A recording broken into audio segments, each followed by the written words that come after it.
Welcome to Andhra Paris రుచులు. ఈరోజు chicken వంకాయ కూర వండుతున్నాను ఫ్రెండ్స్.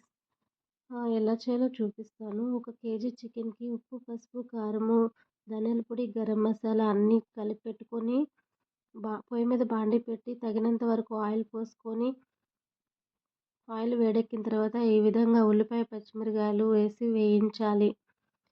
తర్వాత అల్లం వెల్లుల్లి పేస్ట్ వేసి బాగా వేగిన తర్వాత మ్యాగ్నెట్ చేసి పెట్టుకున్న ఈ చికెన్ ముక్కల్ని వేసి వేయించాలి. ఆ తర్వాత ఒక 5, 6 టమాటాలు తీసుకొని, నిమ్మకాయ సైజంత టమాటాలు ఉంటే అవి సరిపోతాయి. తీసుకొని చక్కగా కట్ చేసుకొని అందులో టమాటా ముక్కలు వేసి కొంచెం మగ్గిన తర్వాత వంకాయ ముక్కలు వేసుకోవాలి. వంకాయ ముక్కలు కూడా ఈ విధంగా అయిన తర్వాత వంకాయ ముక్కలు కూడా వేసి మగ్గిన తర్వాత చికెన్ ముక్క ఉడికిందో లేదో చూసి అందులో 1 గ్లాస్ వాటర్ యాడ్ చేసుకోవాలి. తర్వాత చక్కగా ఉడికి నూనె పైకి రాగానే స్టవ్ ఆఫ్ చేసుకోవచ్చు ఫ్రెండ్స్. అంతే ఫ్రెండ్స్.